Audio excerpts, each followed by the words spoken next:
Hoy trataremos a Deméter, otra de las tres hijas de Rea y de Cronos. Deméter, la diosa madre o la diosa tierra, si interpretamos Ta como la forma dórica de Ge, la tierra, es la diosa del grano, de la fertilidad, de los ciclos de la naturaleza y de la agricultura, que hace asentar a los hombres y desarrollar una civilización e instituciones, como las leyes y el matrimonio. Se considera normalmente que estaba casada con Poseidón, con quien tuvo a Arión y a Despena. Otros hijos suyos son estos. De su unión con Yasión nacieron Pluto, el dios de la riqueza, y Filomelo. De su relación con Zeus, la hija más conocida, Core, la muchacha, llamada Perséfone en el inframundo. Entre los elementos que la caracterizan encontramos la espiga y el cetro. El culto a Deméter estaba muy extendido tanto en Grecia como en Sicilia. En el Ática encontramos un santuario en Eleusis, donde se celebraban los conocidos misterios, y en la isla de Naxos otro santuario. En los santuarios se han encontrado restos de huesos de animales, concretamente huesos de cerditos, el animal asociado a Deméter en los rituales. Además, aparecen figuras de terracota y objetos para el culto como ánforas, platos y otro tipo de vasijas. Deméter fue muy honrada en Sicilia, donde destacamos los siguientes templos: el de Acragas, Selinunte o Yela. Tuvo buena acogida en estas colonias porque el éxito de las cosechas y de una fértil prole era difícil de lograr por la inestabilidad sociopolítica. Ocurre, por ejemplo, en Yela, fundado en el siglo VII a.C. El culto a la diosa adquirió protagonismo tras la inestabilidad social y liderazgo de un sacerdote de Deméter. En Agrigento, su culto se vuelve importante desde el siglo VI, y tal era su importancia que encontramos un templo de la diosa en el Valle de los Templos. Las terracotas allí halladas representan mujeres portando lechones y antorchas. Encontramos además otros dos templos, uno levantado también en el siglo VI, en Santa Ana, con exvotos de mujeres con lechones y antorchas, y un tercer templo de mediados del siglo V.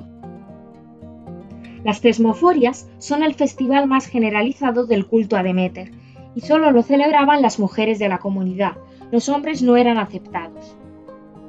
Se honraba a Deméter Tesmóforos, epíteto formado por Tesmos, la ley, la costumbre, la norma, y Foros, la que lleva, es decir, la legisladora.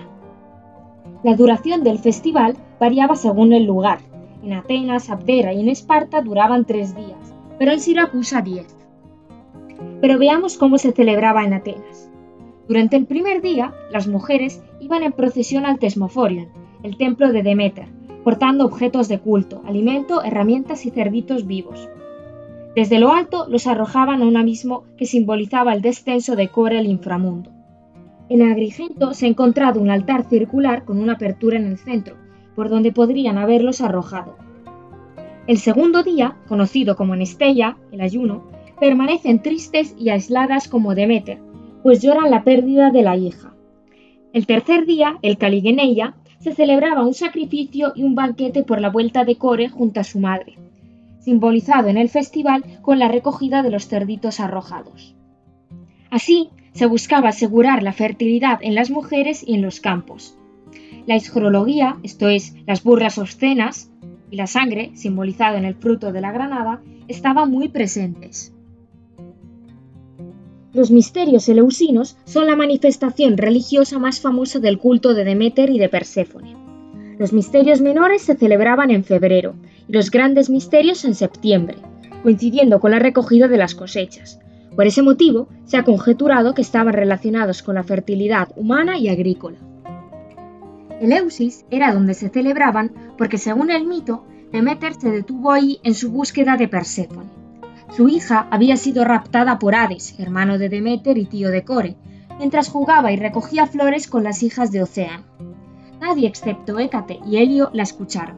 Hécate le contó a la madre que alguien la había raptado y Helio que había sido Hades el raptor. La diosa abandonó la reunión de los dioses y bajó con los hombres cambiando su figura y llegó al palacio de Celeo, rey de Eleusis. Las hijas y la esposa acogieron a la extraña, quien aceptó cuidar al recién nacido Demofonte. Se propuso hacer de este un dios y para ello lo ungía de ambrosía y lo exponía al fuego.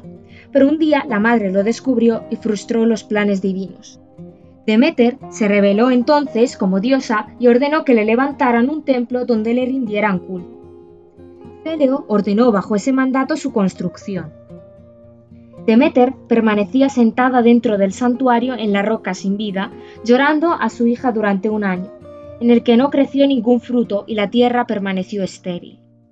Zeus mandó a Iris a Eleusis para persuadir a Deméter, pero no cedió, diciendo que hasta que no viera a su hija no cedería. Por eso, Zeus mandó a Hermes al Hades para que Perséfone estuviera con su madre. Reunidas madre e hija, le preguntó Deméter si había probado algún alimento, a lo que Core respondió que sí, un grano de granada. Esto la obligaba a pasar un tercio del año con Hades en el inframundo, mientras que los otros 2 tercios podía acompañar a su madre. Esto, para los griegos, explicaba los ciclos de la naturaleza y de ahí que se le rindiera un especial culto. Solo los iniciados podían acceder a los secretos más profundos, que les eran enseñados y los cuales no podían mostrar a nadie bajo pena de muerte. La palabra mysterion se relaciona con mystes, el iniciado, que a su vez proviene del verbo mieo, iniciar en los misterios. Una vez que ha visto el iniciado los secretos y ha adquirido los más altos conocimientos, se convierte en epoptes, el que ha visto. El acceso a los rituales estaba abierto tanto a mujeres como a hombres, e incluso a los esclavos, pero era una sacerdotisa la encargada de la celebración. La secuencia de los rituales tomó en buena parte aquella de las tesmoforias, según se cuenta en el himno homérico a Deméter, aunque su fiabilidad es escasa. El día 20 del mes de la celebración se organizaba una gran procesión hacia Eleusis. Al día siguiente se entraba en el santuario y se realizaban los ritos secretos. El día 22 se ofrecían los sacrificios y el 23 se volvía a casa. A lo largo de los rituales participaban del sufrimiento de la diosa Deméter por la pérdida de su hija y experimentaban la alegría del reencuentro. Aunque estos 2 son los festivales más conocidos, se conocen también otros. Unos eran los Estenia, celebrados poco antes de las tesmoforias y de los que hay poca información. Se sabe que eran festejados solo por mujeres y que las burlas, insultos y las obscenidades eran recurrentes. Y por otra parte, los Haloa, celebrados en Eleusis, con participación femenina casi exclusiva y muy vinculados a Dionisio.